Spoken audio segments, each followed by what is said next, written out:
Favas contadas com o Casal Mistério.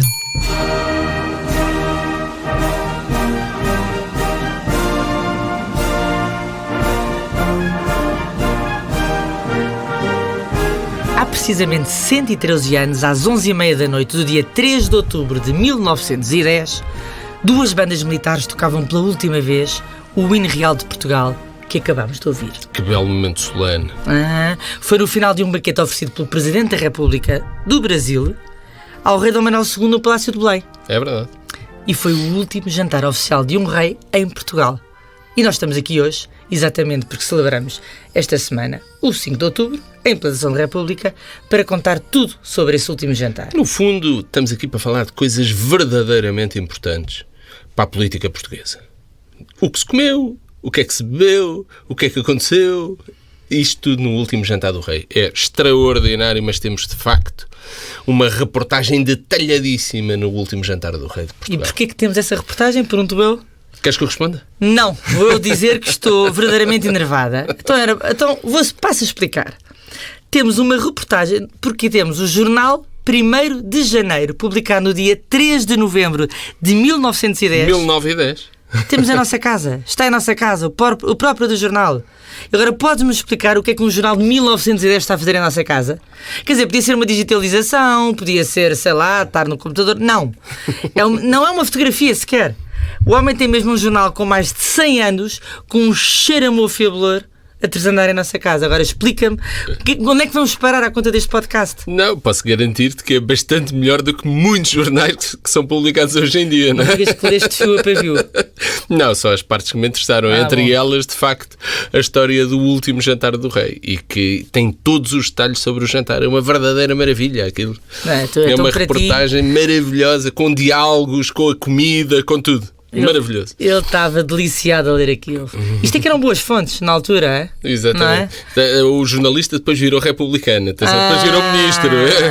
Virou ministro? Virou ministro. É preciso descontar ali. Primeiro é bom lembrar que a Revolução começa com uma reunião antes, no dia 2 de outubro, quando os líderes republicanos decidem finalmente avançar. Exatamente. E no dia 3, depois o médico Miguel Bombarda é assassinado por um doente e começam os protestos na Baixa. Não sabe se será republicano ou não? O doente? Não há. Miguel Bombarda, ele devia ser psiquiátrico, doente, calculo.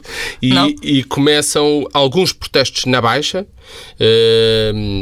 também a protestar contra as congregações religiosas, etc. E depois, então, estava em alvoroço a sociedade civil. E começa a revolta em alguns quartéis. E é neste dia 3 de outubro que o rei Dom Manuel é convidado para almoçar primeiro no couraçado, não é? No navio do Presidente do Brasil, Hermes da Fonseca. O couraçado é um navio que eu sou muito culta, sei isso. E depois vai a um jantar dado pelo mesmo Hermes da Fonseca, em sua honra, no Palácio de Belém, o tal último jantar oficial. O Palácio de Belém não tem nada a ver com a residência oficial. Claro. O rei vivia nas necessidades, a residência oficial era as necessidades, o Palácio de Belém era onde o Presidente do Brasil estava alojado. Nessa altura e por isto é um jantar dado pelo Presidente do Brasil em homenagem ao rei. E já nesse dia, o rei já não entra pela porta principal, não senhora, não é? Apesar de ter a guarda de honra à espera, já estava a ver o circo a pegar fogo. Entra por uma porta lateral do palácio, com os protestos que tinham começado na Baixa e com os rumores da revolução. O governo tinha perfeita noção de que estava a ser montada uma revolução. Mas há prioridades. Há prioridades.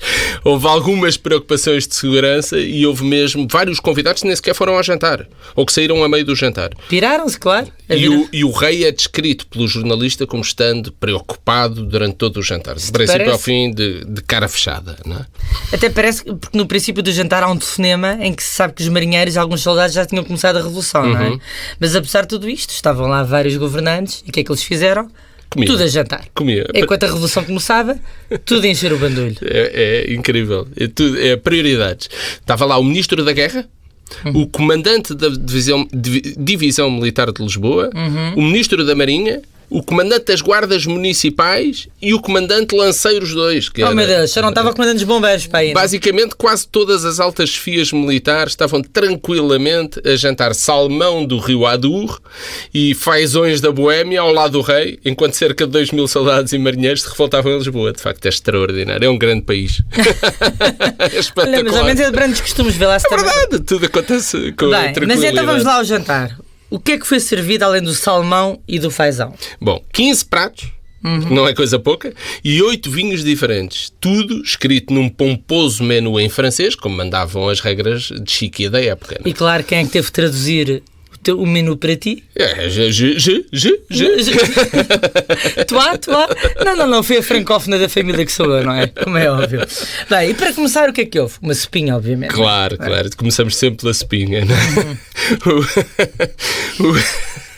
O primeiro prato foi um consommé double royal, que é basicamente um caldo de carnes e legumes que é clarificado 2 vezes para ficar praticamente transparente. E o nome double vem é do... double. É uma coisa Mas olha, altamente complexa. Mas é um bocadinho desinteressante, não? Uma sopa transparente.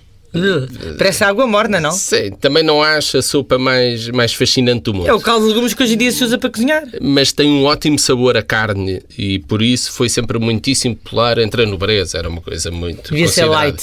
E é complicadíssima de fazer. A sopa é complicadíssima para conseguires ter uma sopa sem cor, com uma cor neutra e ao mesmo tempo saborosa. É uma coisa complicadíssima. Segundo o jornalista, a sopa foi servida, isto de palavras dele, Citando? no meio de um silêncio denunciador. Apenas os cristais tilintam. É uma maravilha isto. Mas espero que não haja nenhum convidado que ande a bater com os talheres no copo como outros e a gozar. este é o ambiente que ele queria e a maneira como tudo é descrito é uma coisa maravilhosa. Que maravilha. É nessa altura que um dos empregados vai chamar o Ministro da Marinha ao telefone, não é? Para confirmarem finalmente a revolta que de facto estava a acontecer. Mas segundo o jornalista, que não era um empregado, claro, como é que se tinha na altura? Era um criado, que não era um O empregado. jornalista tinha nascido em 1870. 1870, portanto Sim, a não minha era avó para também, ainda ouvi a minha avó dizer criada várias vezes. O Ministro da Marinha levanta-se a meio da sopa, está a comer a sopa, levanta-se para atender o telefone e não volta mais para o jantar. Bem, há prioridades, de facto, quer dizer, também era preciso Mas não volta a sentar. ser o Nem irresponsável. sequer vem avisar nada. Os empregados discretamente levantam os pratos para não se perceber que falta alguém, porque já há vários lugares vagos na mesa. E a revolução, isto porque o Ministro da Marinha, a revolução começa com os marinheiros.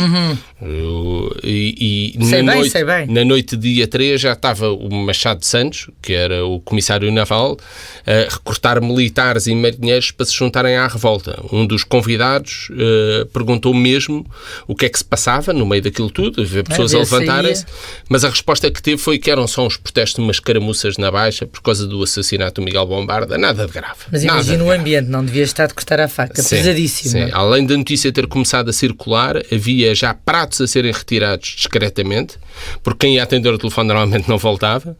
O jornalista diz que, e outra citação, a atmosfera estava pesada e inquietante. Depois vai num crescendo de suspense, é uma isto coisa parece maravilhosa. um filme, quase.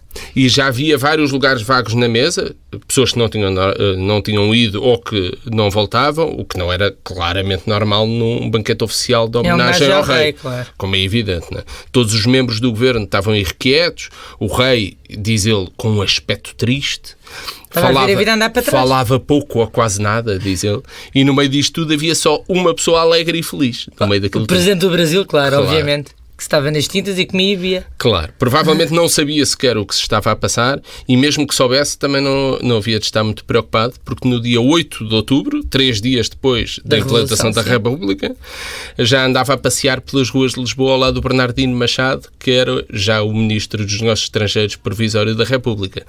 Portanto, primeiro meteu-se no couraçado, enquanto houve as lutas, enquanto houve as batalhas, meteu-se no coraçado e depois já andava a passear por Lisboa calmamente ao lado dos republicanos. Portanto, nada de muito mas grave. no meio disso tudo, quer dizer, o presidente do Brasil passava tudo ao lado.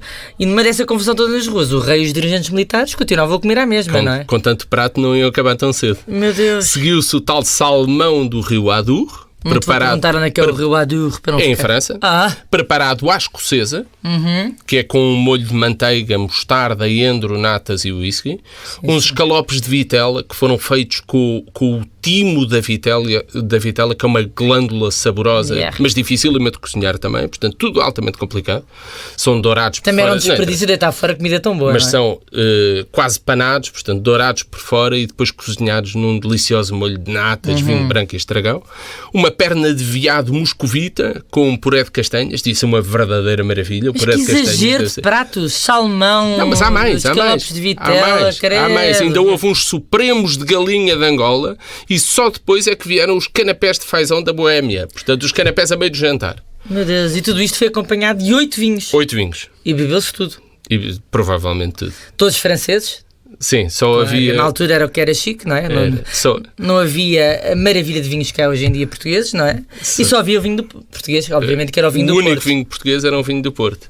Além de cheios, os militares e os membros do governo já deviam estar com os copos. Pois, com tanto vinho, sim. Mas ainda assim o comandante Lanceiros II levanta-se, discretamente, durante os canapés, vai ao telefone para chamar 2 esquadrões de lanceiros para virem escoltar o carro do rei de volta ao Palácio das Necessidades. Portanto, as preocupações com a segurança do rei começam a aumentar. Iam chegando outras notícias também sobre a revolta ao mesmo tempo. Sim, entravam empregados com recados e os governantes comentavam discretamente todas as movimentações. Portanto, o ambiente era claramente de preocupação. Tanto que às 9h20 o rei escreve discretamente na margem do menu as seguintes palavras: peço-lhe o favor de mandar apressar um pouco o jantar. Um pouco. Uma pessoa bem educada. Claro. O rei é uma pessoa bem educada, é rei. Né? Mas ele estava doido que os empregados despachassem aquela sucessão de pratos para... Infelizmente, para a desgraça de quem gosta de comida, já não são servidos os espargos da Argenteia com molho horror. E salta-se logo para as sobremesas. Taças de frutas cristalizadas, bolos de São Paulo, que eu não consegui descobrir o que eram os bolos de São Paulo, e creme brasilienne, que é um creme brûlée com coco. Faz e sentido. outras maravilhas mais ainda. Mas no meio disto tudo foram mais 2 horas à mesa, não é? E o telefone sempre a tocar. 2 horas não foi, mas foi tempo demais, porque entretanto as coisas foram sendo organizadas e a rotunda ocupada. A essa hora já... Marquês de Pombal, não era? Foi o Marquês de Pombal, sim. Mas um bocadinho mais tarde. Não é o Marquês de Pombal, malta. O que eu estou a dizer é que foi na rotunda do Marquês de Pombal que foi a revolta. Sim, não foi o Não foi no Marquês tempo Marquês de Pombal, eu sei. Isso foi em 1755. Mas na altura era só a rotunda. Não era a rotunda não se chamava Marquês de Pombal ainda. A essa hora já o Machado de Santos estava a formar 2 colunas que às 5 da manhã iriam ocupar a rotunda. Ixi. E depois de jantar, o Rei e os Ministros ainda tiveram o desplante, não é? O desplante não é, a tranquilidade. A tranquilidade de passar para a outra sala ao lado para verem os seus cafezinhos, os licores, os charutos, que passada fosse. Fumar um charutito, não é? Foi nesse momento que o Ministro da Guerra e o Comandante de Lanceiros II aproveitam para sair discretamente, um de cada vez, para finalmente tentarem fazer alguma coisa para tentar parar a Revolução. E é nessa altura também que uma mulher toma conta da situação, como é óbvio, não é? Pega no telefone quem? A Rainha Dona Amélia liga para o jantar. O rei está a conversar com o Presidente da Câmara de Lisboa. Isto é uma camada de irresponsáveis, a verdade é esta. O rei está em conversa com o Presidente da Câmara de Lisboa a pedir-lhe livros e uma conversa banal a dizer eu sei muito bem que eu tenho esses livros lá que eram de meu pai, mas eu gostaria que Vossa Excelência me oferecesse os livros, e com o Presidente do Conselho, e é interrompido por um empregado a avisar que estão a ligar do Palácio da Pena em Sintra. É então que o rei se vira para o chefe do governo e diz: deve ser minha mãe. Que maravilha. Primeiro é o chefe de governo que vai atender, não é o rei. E deve ser minha mãe. Minha mãe é muito boa. Não há cá a minha mãe. Não. Também podia ser como eu ouço hoje em dia, muita gente ainda a dizer que é maravilhoso, que é a mãe. Só. Deve ser não é a mãe. A mãe. Não. Como se fosse a mãe de todos nós. Também existe. Mas a aqui mãe. não há direito ao artigo. Não há direito a mãe. ao artigo. Este por acaso era um bocadinho a mãe de todos, não é? Por acaso neste caso era a Rainha Dona Amélia. Afinal era a Rainha Mãe. Sim. Era a Rainha Mãe, portanto, ainda era a Rainha consorte, ainda era Rainha. O Presidente do Conselho vai ao telefone. Ainda hesita um bocadinho ao princípio a dar grandes detalhes à rainha. Não se sabe qual foi a conversa do outro lado, mas depois, deve ter sido dura, mas depois lá começa a explicar à rainha-mãe o que é que se estava a passar. Assumiu que estava inquieto, apesar de estar... Inquieto é ainda menos do que preocupado. Portanto, estava a dar assim... Assumiu que estava inquieto, apesar de estar calmamente a beber um licor. E ainda usou a expressão a gravidade dos acontecimentos. No meio do diálogo usa a expressão a gravidade dos acontecimentos. Imagina a rapcada que levou da rainha do outro lado da linha, não? Imagino. Isso não sabemos. Não sabemos o que é que a rainha disse do outro lado. Só sabemos que mal desligou o telefone, pediu uma ligação para o Ministro da Fazenda Quem é que pediu? A rainha? Não, o rei. O presidente do Conselho. Ok. O presidente do Conselho pede Na uma época era ligação. assim, não havia cá números de telefone, havia cá sempre números de telefonistas que ligavam. Pede uma ligação para o Ministro da Fazenda e quando o Ministro atende, o chefe do Governo diz-lhe apenas: é necessário que você mande pôr de prevenção a Guarda Fiscal. Portanto, na sequência da conversa com a rainha, é que ele decidiu então pôr a Guarda Fiscal de prevenção. Se a Guarda Fiscal tratava aqui da parte aduaneira, era dos impostos? Sim, mas era preciso juntar todas as guardas e todas as forças que tivessem Policiais. disponíveis em Lisboa. Quando o Ministro lhe pergunta qualquer coisa do outro lado, não se sabe o quê, o jornalista não ouve, a ligação é interrompida. E então Teixeira de Sousa já não consegue dizer mais nada, ainda pede para lhe fazerem uma nova ligação, mas já não é possível. Não, devem ter sido os republicanos a cortar as linhas telefónicas. Não sei. Ou a pura incompetência de quem estava mais preocupado em ir ver. Ou então a telefonista lá também já era republicana, já tinha aderido à revolta e deixou lá a falar sozinho.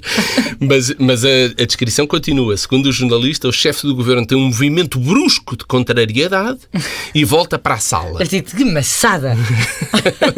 Deve ter dito uma coisa pior. E então na sala continua a conversar preocupado. Mas há um dos portugueses que parece um bocadinho mais tranquilo. Quem? É o general Gurjão Henriques, que é comandante militar de Lisboa. Era republicano, traidor. Não consta isso, mas se bem que ele jurou fidelidade ao governo republicano depois da implantação da República, mas não ocupou nenhum cargo, ao menos não ocupou nenhum cargo. Sim. E quando foi abordado pelo Presidente do Conselho, sobressaltado com a revolta, portanto com o chefe do governo sobressaltado com a revolta, limita-se a comentar com um sorriso: sempre hei de ter tempo de tomar o meu café. Esta malta era toda uma cambada de irresponsáveis, a verdade é essa. Eram 11h30 da noite e o rei finalmente saía do jantar. Com o hino real tocado pela banda pela última vez na história. O tal hino que nós ouvimos no princípio. Despede-se do Presidente do Brasil, entra no carro, assim umas despedidas ainda um bocadinho demoradas, entra no carro e 33 horas depois a República era proclamada na varanda dos Passos do Conselho. E mudava o hino? Mudava um bocadinho. Ainda hoje, desde 1911, o hino nacional é a portuguesa, não é? Que todos nós conhecemos e que podemos pôr agora a tocar. Não, com certeza. Foi composta por uma peça de teatro e agora cantamos nos estádios de futebol, nos estádios de rugby, que isto agora é uma maravilha. Já era uma música de intervenção e nós vamos marchar, mas é daqui para fora. Até para a semana. Mais. E este programa está longuíssimo, não? Ainda por cima com 15 pratos, não era? 15 pratos, oh Deus. E 8 Olha, eu ia vinhos. buscar os espargos que não foram servidos. Uma ótima semana para si e até para a semana. Uma ótima semana, até para a semana.